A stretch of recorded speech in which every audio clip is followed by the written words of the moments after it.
Hello, welcome to the second portion of this maneuverability analysis and design of canoes.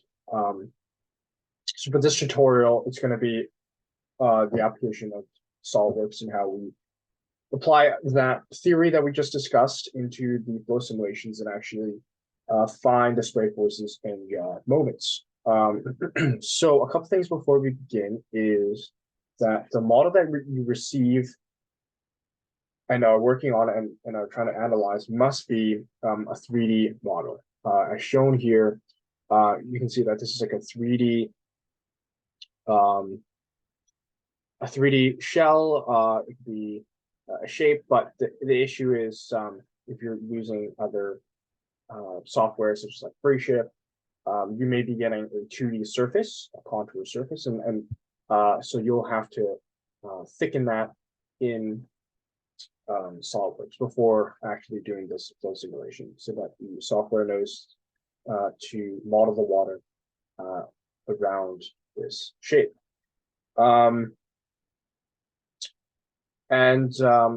Also, it's a good idea to check the units against whatever we'll be using as your speed components of water.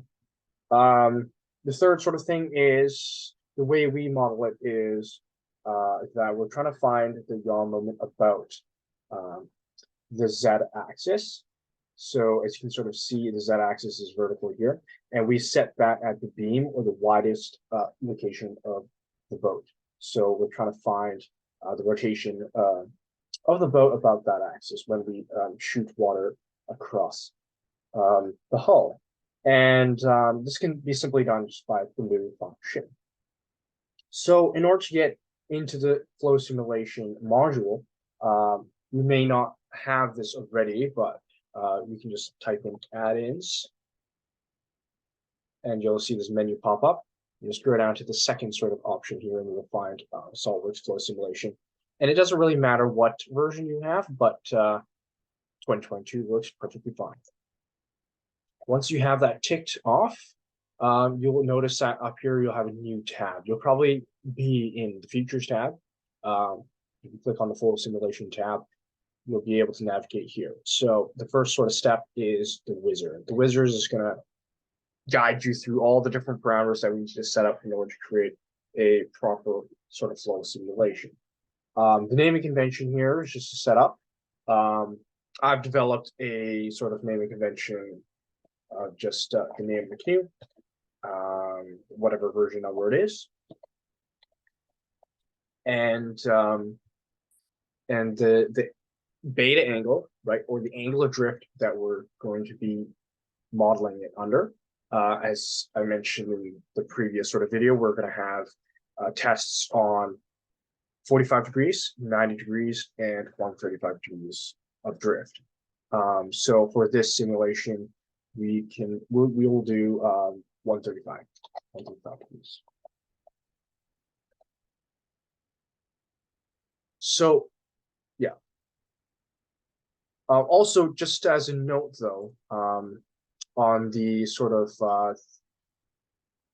the notation, I guess, of SolidWorks is that the x-axis is along the longitudinal axis of the canoe, and the z-axis is obviously in the vertical direction. However, the y is the opposite of the naval architectural notation, and it is positive towards the port side, towards the left-hand side of the canoe. And therefore, although I discussed that the velocity of your transverse flow is going to be negative, but in this case, it will be positive because that's just in the positive y direction, in the transverse direction of the canoe. So when translating from your naval architectural sort of notation, it would be the opposite in the y direction. Right. So the units should just probably try to match the one that you've modeled your canoe under, and check that your velocity values are what you're going to use to model the speed of your water. The analysis type will be external, and I like to exclude all the cavities and internal spaces as we are trying to model the flow of fluid around the canoe and not in any sort of pipe. Obviously, since we're modeling the flow of water, we'll have fluid flow. We're not going to have conduction or heat flow, but we are going to have time dependency. We have over time selected 10 seconds of modeling, and this will be essentially the software will be modeling 10 seconds of flow of water across your canoe.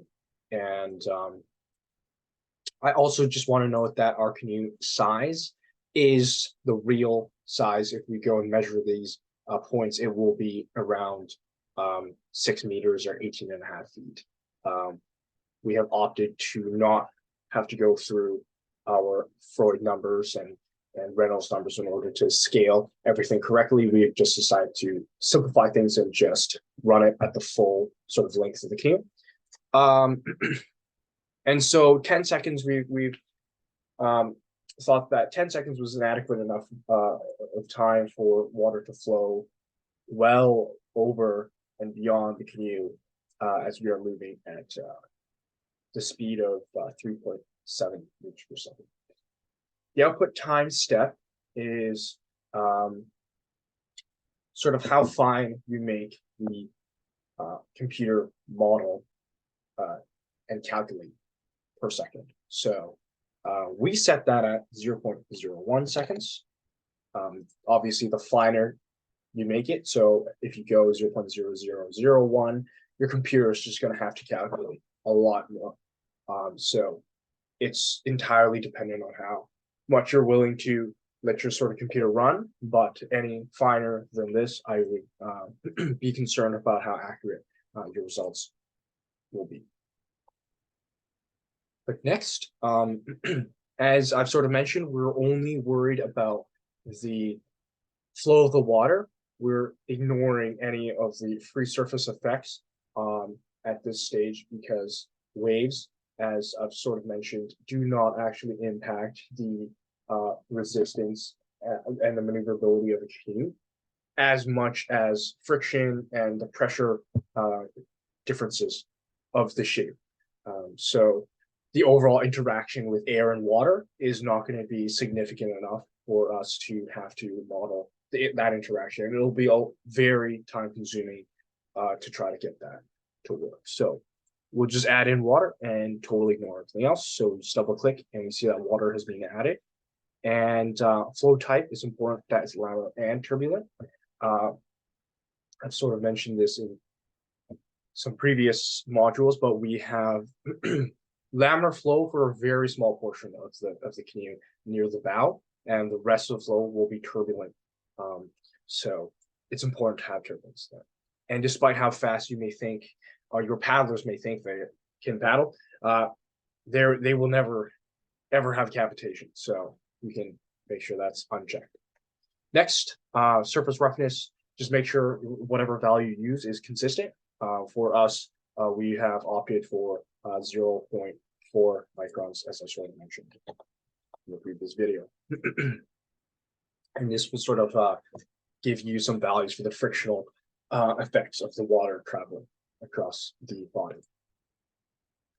So I'll leave these for sort of bit the same. You can change that if you're in different units or whatever. But this bottom portion is important because that's the component and the sort of the velocity of the water that we're inputting. So it's important that we get the positive and negative values correct, but also the actual values. So as I mentioned before, we're going to take whatever speed that your canoe is going to be operating at, and for us, that's 3.7 meters per second. That's sort of maximum sort of average speed the canoe was in 2022. And we are going to split that up. So for us, it's 135 degrees, right? So the equation in the x direction is going to be cos the angle, which would be 135 degrees, times 3.7. And it would be in the negative direction, right? Because again, 135 degrees is the degree between the bow and the port side. So if I were to make two lines here, it'd be 135 degrees, starting from the bow all the way down on the port side. So it's going to be in the negative x direction. So I go negative, I believe the value is 2.616. And in the y direction, again, though I mentioned in the other previous video that it would be in the negative y direction with respect to naval architectural notation. In this case, it's positive because positive is in the port side. So for us, though, it will be positive. So as we can see, this creates sort of an arrow for us to see, a blue arrow. The green obviously denotes the origin. Let's just bring that over here. Zoom in a little bit. We have 135 degrees between sort of the keel here and towards the port side. So 45 degrees would be upwards like that, and so the direction of water is going to be coming from the top here down for 135 degrees. And for 45 degrees, you can just ignore any x direction flow. You can just type in the speed, the full speed, right,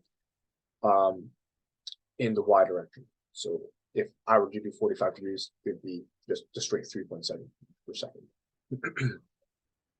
Right.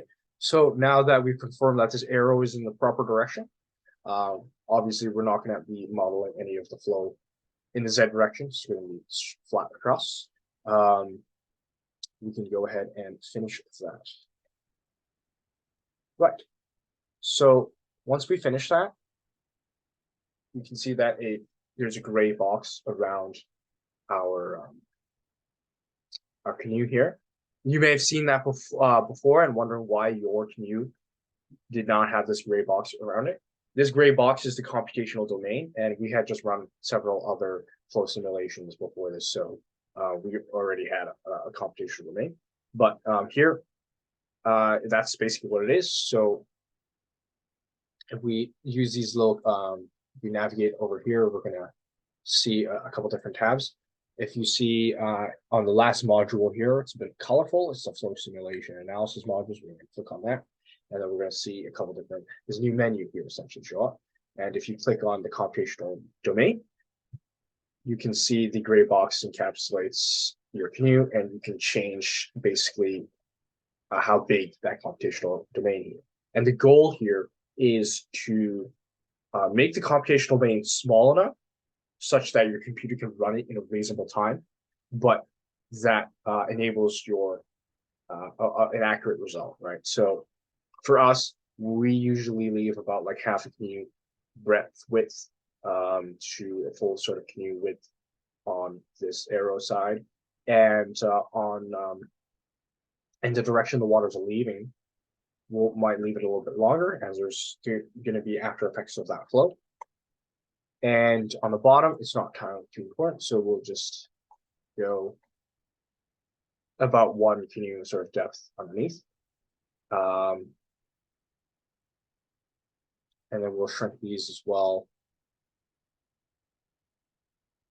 Now, you may have noticed I haven't changed the top sort of direction, and that is, again, how we're going to set our draft level. We're ignoring any contributions of the free surface, so we're literally not even going to model the water above that level, right? So whatever you designed your canoe to be at whatever draft level, based on the weight of your canoe and the weight of the paddlers, we're going to model for that draft.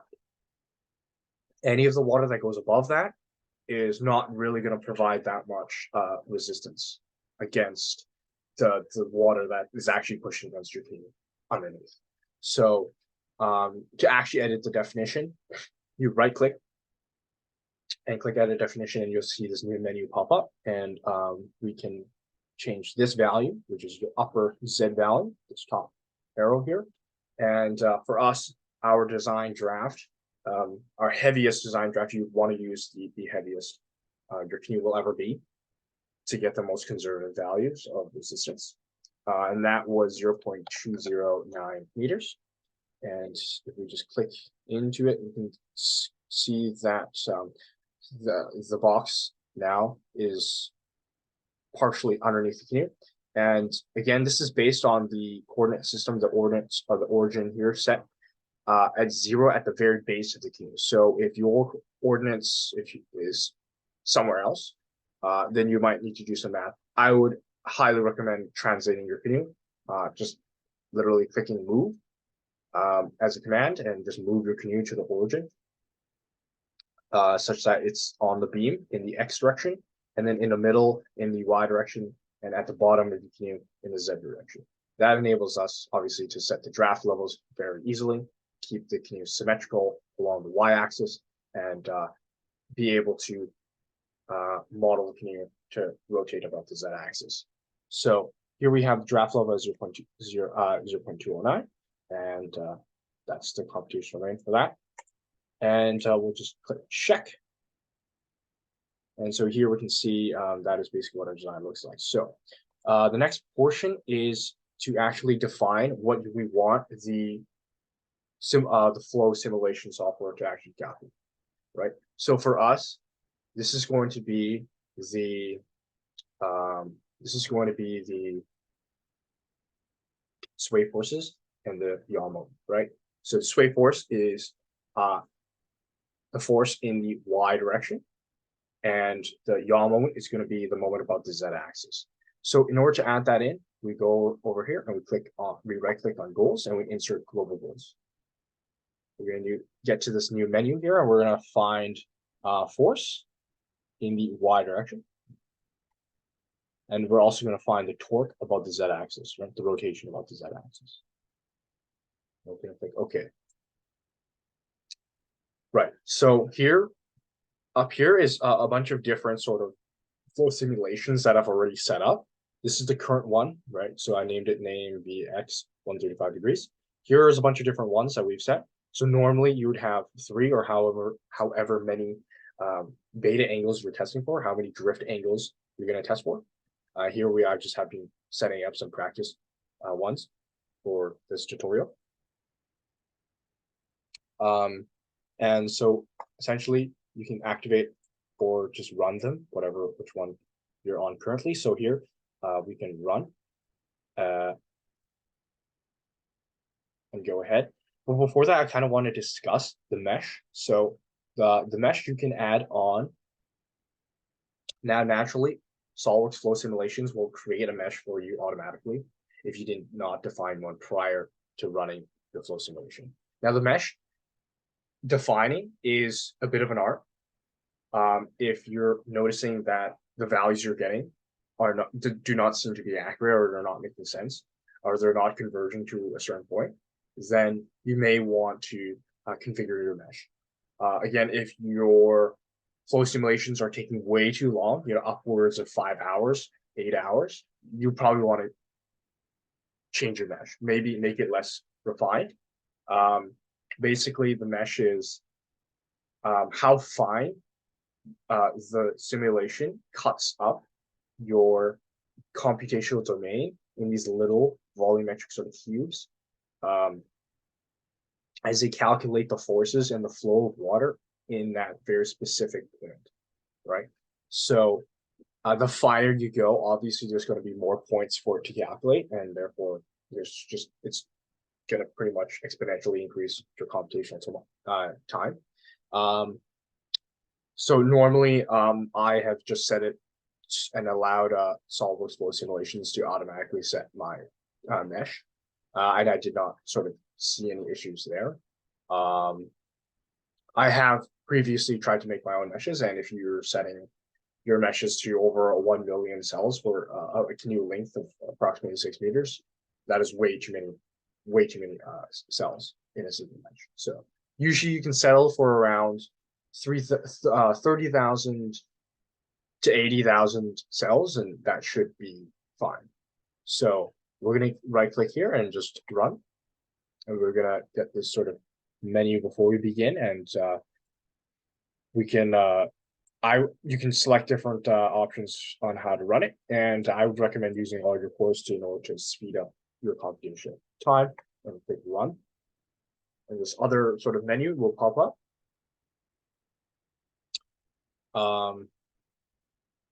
So if you're missing a couple of this information, you can click these logs up here at the top. And that'll just tell you information on what's going on here. So yeah.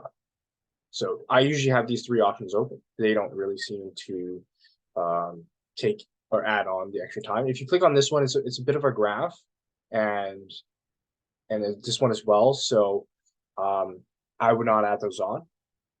You can if you want. But yeah, so you can sort of see it's calculating now, it's generated the mesh, and it's going to go on.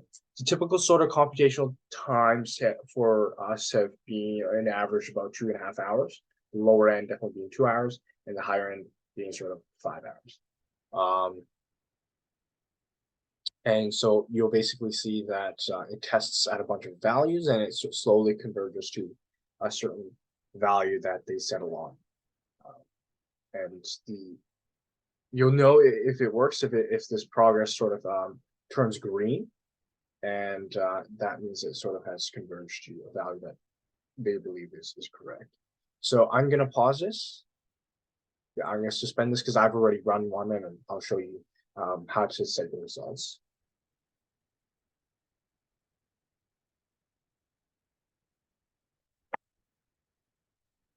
Right. So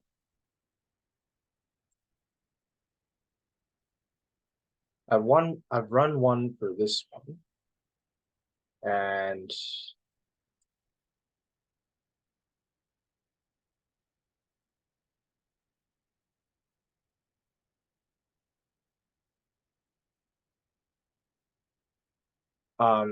if you've already run one and you have all the data on your computer, you can simply click results, right click, and load them such that it activates.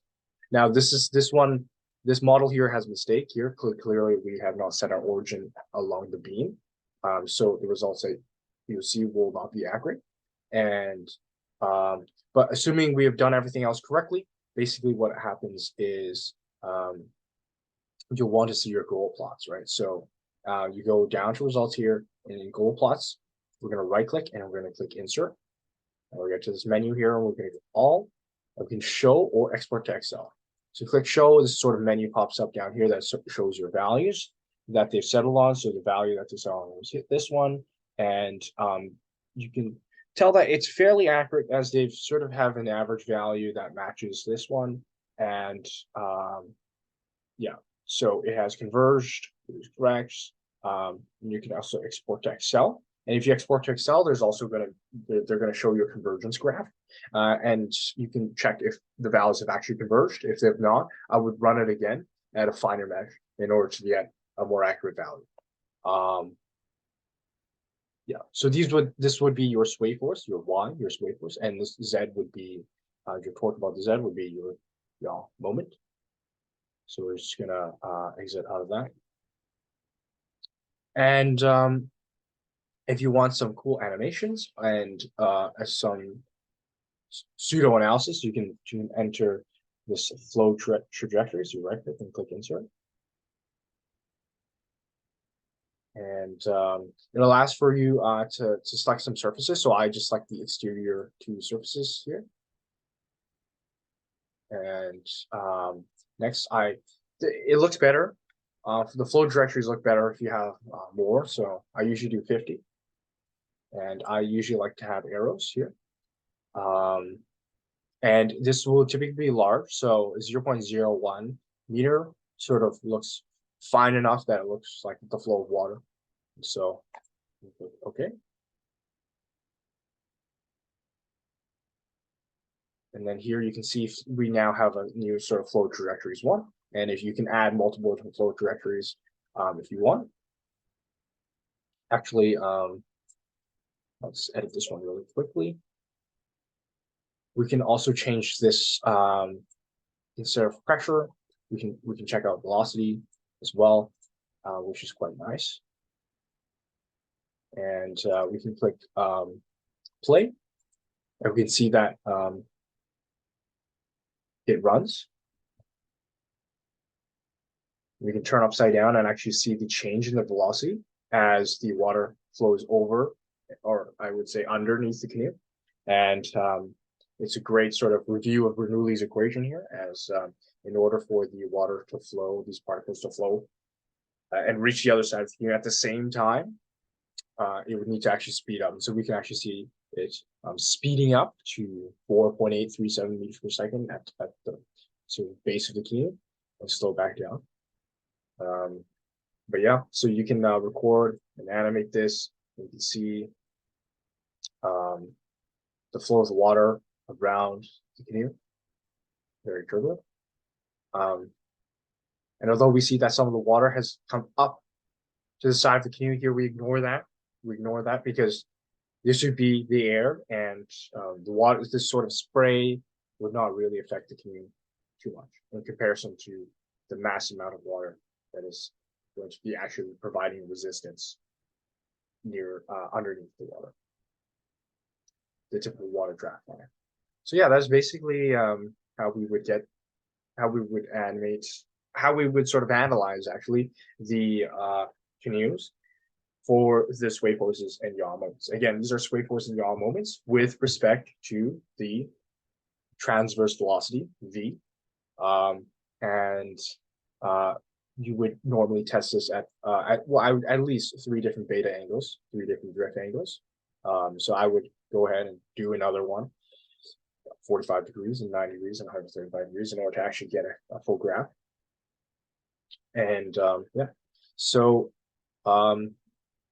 yeah, that is how we would be able to get those values.